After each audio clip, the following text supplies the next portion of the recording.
It's official. The Pittsburgh Steelers have traded up in this year's 2023 NFL Draft. The Pittsburgh Steelers select at pick number 14 left tackle Broderick Jones out of Georgia. So, the Steelers move up for a left tackle, and they moved up with a rival, the New England Patriots. They give up their pick number 17 in this year's draft, and also a 4th round pick in this year's draft, pick 120, for the New England Patriots pick at pick number 14. Left tackle and offensive tackle in general has been one of the biggest needs for the Steelers all offseason, and many of us thought moving up for Paris Johnson was going to be the move. But the Steelers decided to hold off on that and trade up for another left tackle, Broderick Jones. There's really only 2 left tackles that should be going high in this year's NFL Draft, Paris Johnson and Broderick Jones. The other guys, Peter Chernovsky, is offensive guard, I believe, and Darnell Wright is mainly a right tackle. So the Pittsburgh Steelers, if they didn't pick a left tackle early on in the first round, they probably wouldn't have got one at all in this year's draft, meaning that the Steelers really solidified their offense line and the left side.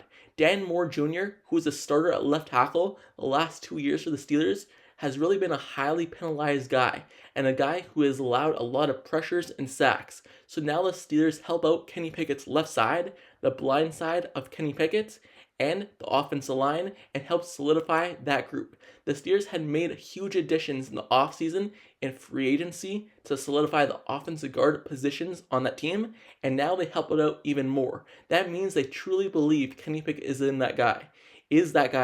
So they select Broderick Jones, and that's a great pick for the Steelers.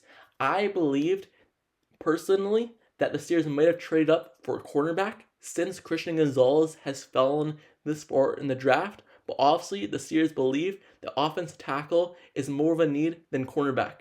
Cornerback is a deep position in this year's draft, and the Steelers could get a starter in the 2nd and 3rd round in the draft. So obviously, they believe they much rather would have an offensive tackle than cornerback. And also, Paris Johnson was gone early in the draft, and Broderick Jones had fallen. So the Pittsburgh Steelers get their guy for many years to come, and hopefully now that solidifies the Steelers' offense line, and that obviously means that Chunks Okorafor will now be sticking around at right tackle. Some would have thought maybe if the Steelers selected Darnell Wright later in the draft, maybe at pick number 17 or later, that Chunks Okorafor would move over to left tackle, but obviously the Steelers believe that their best bet is drafting a left tackle and staying still with Chunks Okorafor with the right side.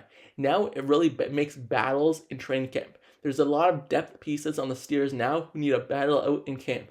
I believe the job's not just be handed to Broderick Jones. They're still going to allow Dan Moore to fight in training camp, even though Broderick Jones will end up winning the spot. They're still going to have a camp battle with a lot of guys. They have Kevin Dotson to battle with Isaac Seumalo, but obviously Isaac Seumalo is going to win that job, and now Broderick Jones to fight with Dan Moore Jr.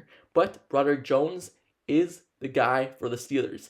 And now the offensive line consists of left tackle Broderick Jones, left guard Isaac Seumalo, center Mason Cole, right guard James Daniels, and right tackle Chunks Okorafor. The Steelers now have 5 solid positions on the team, and now there's no excuses for all those penalties, all those holding calls, and all the sacks allowed for the Steelers and all the pressures.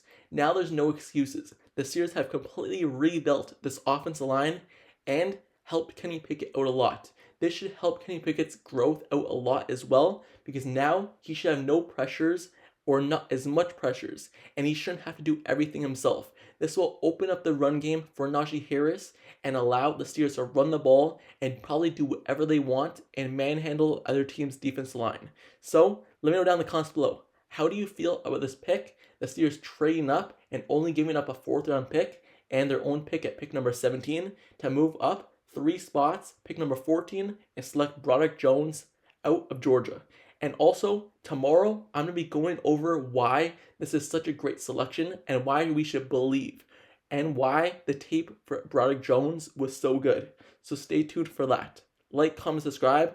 Don't forget to subscribe to the channel as well if you like Steelers content, analysis, reports. Like the video, turn on post notifications down below for this channel as well so you get notified whenever I post the next Steelers video. Click the bell down below so you never miss out. I'm covering every pick for the Steelers, so stay tuned for all the rounds to come. Like, comment, and subscribe, and I'll see you guys all later. Till next time, I'm out. Peace. Peace.